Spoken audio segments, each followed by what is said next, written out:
ઉત્તરાયણ પહેલા ડભોઈ પોલીસનો સપાટો. ચનવાડા ગામેથી 39,200ની પ્રતિબંધિત ચાઇનીઝ દોરી ઝડપાઈ.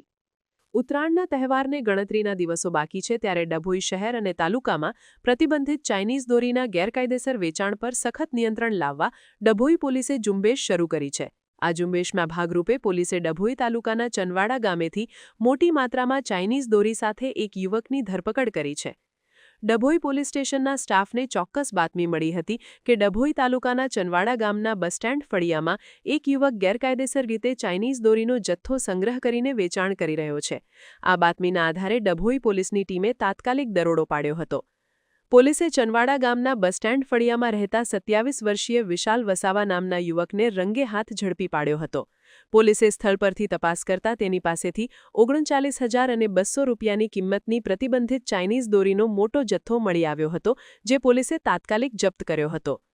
પ્રાપ્ત માહિતી અનુસાર ચાઇનીઝ દોરી જીવલેણ અને પર્યાવરણ માટે નુકસાનકારક હોવાથી તેના વેચાણ, સંગ્રહ અને ઉપયોગ પર ગુજરાત રાજ્યમાં સંપૂર્ણ પ્રતિબંધ છે.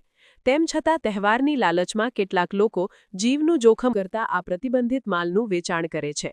સપ્લાય ચેઇનની તપાસ શર. ડભોઈ પોલીસે હાલમાં વિશાલ વસાવાની ધરપકડ કરીને તેની સામે કાયદેસરની કાર્યવાહી હાથ ધરી છે. આ કેસની વધુ તપાસ ડભોઈના ચનવાડા બીટ જમાદાર અલ્પેશભાઈ દ્વારા ચલાવવામાં આવી રહી છે. પોલીસની પ્રાથમિકતા એ જાણવાની છે કે આટલો મોટો જથ્થો ક્યાંથી લાવવામાં આવ્યો હતો, સપ્લાયર કોણ છે, આ દોરી ડભોઈ અને આસપાસના વિસ્તારમાં કયા વેપારીઓને કે ગ્રાહકોને આપવાની હતી, વિતરણનું નેટવર્ક કયું છે. પોલીસ આ સપ્લાય ચેઇનના મૂળ સુધી પહોંચીને આ ધંધામાં સંડોવાયેલા અન્ય મોટા માથા પર પણ તવાઈ લાવવાની તૈયારી કરી રહી છે.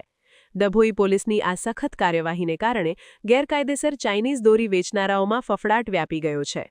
સમાચારની અવનવી અપડેટ જોતા રહો નિખરતા ગુજરાત ન્યૂઝ સાથે. નિખરતા ગુજરાત ન્યૂઝને લાઇક, શેર, સબસ્ક્રાઇબ કરો અને બેલ આઇકન દબાવીને સમાચારની ઝડપી માહિતી મેળવો.